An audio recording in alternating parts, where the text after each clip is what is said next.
وَإِذْ قَالَ مُوسَى لِقَوْمِهِ إِنَّ اللَّهَ يَأْمُرُكُمْ أَن تَذْبَحُوا بَقَرَةً قَالُوا أَتَتَّخِذُنَا هُزُوًا قَالَ أَعُوذُ بِاللَّهِ أَنْ أَكُونَ مِنَ الْجَاهِلِينَ۔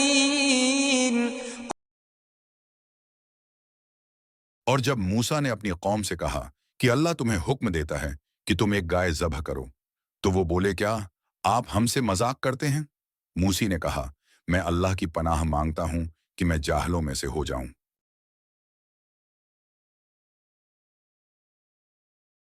یہ آیت اس واقعے کا ذکر کرتی ہے جب بنی اسرائیل کے ایک آدمی کا قتل ہو گیا تھا اور قاتل کی شناخت نہیں ہو رہی تھی۔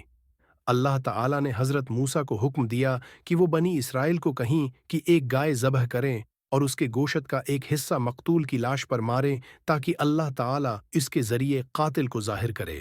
لیکن بنی اسرائیل نے حضرت موسیٰ سے اس حکم پر سوالات کیے اور اسے مذاق سمجھا۔ اس واقعے میں بنی اسرائیل کی سخت دلی اور نافرمانی ظاہر ہوتی ہے۔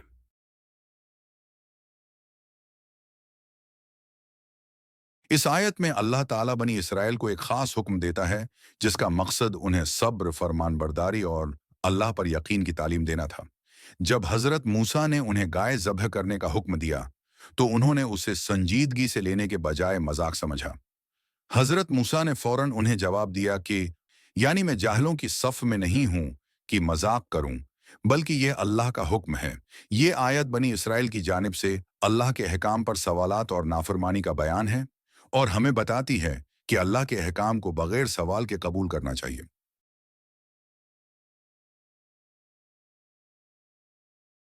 اللہ کے حکم کی تعمیل۔ یہ آیت ہمیں سکھاتی ہے کہ اللہ کے احکام کو سنجیدگی سے لینا اور بغیر سوالات کے قبول کرنا چاہیے۔ صبر اور فرمان برداری۔ اللہ کے احکام پر عمل کرنے میں صبر اور فرمان برداری ضروری ہے۔ مذاق اور سنجیدگی کا فرق۔ حضرت موسیٰ نے واضح کیا کہ اللہ کے احکام میں مذاق کی کوئی گنجائش نہیں اور ہمیں ان احکام کو سنجیدگی سے لینا چاہیے۔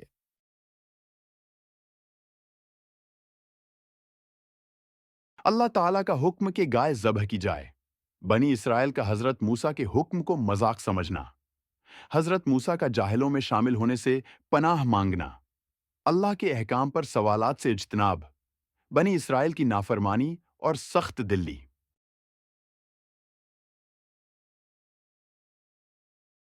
استاد اور شاگرد۔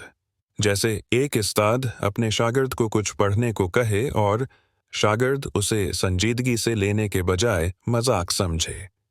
یہ بنی اسرائیل کے رویے کی مثال ہے جب انہوں نے حضرت موسیٰ کے حکم کو سنجیدگی سے نہیں لیا۔ ڈاکٹر کی ہدایت۔ جیسے ایک ڈاکٹر مریض کو علاج کا خاص طریقہ بتائے اور مریض اسے مذاق سمجھے اور عمل نہ کرے۔ اللہ کے احکام بھی سنجیدگی سے لینا ضروری ہیں۔ والدین کا حکم۔ جیسے والدین اپنے بچے کو کسی کام کا حکم دیں اور بچہ اسے مذاق سمجھے تو والدین کو دکھ ہوگا۔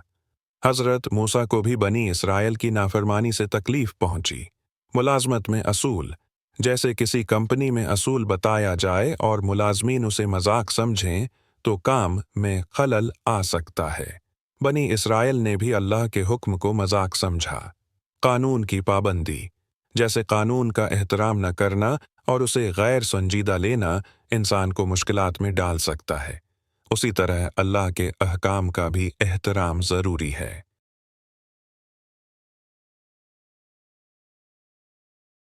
یہ آیت ہمیں آج کی زندگی میں یہ سبق دیتی ہے کہ اللہ کے احکام کو بغیر سوالات کیے قبول کریں اور اس پر عمل کریں۔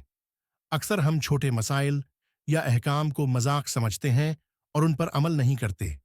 یہ رویہ ہمیں نقصان پہنچا سکتا ہے۔ ہمیں چاہیے کہ ہم اللہ کے احکام کو سنجیدگی سے لیں اور ان پر عمل کریں۔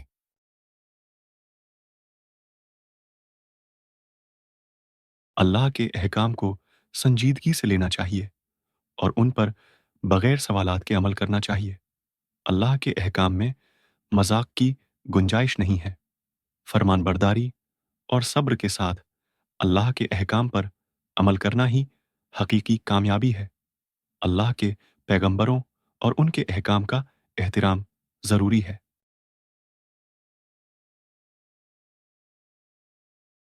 یا اللہ، ہمیں تیرے احکام کو سنجیدگی سے لینے اور ان پر عمل کرنے کی توفیق عطا فرما۔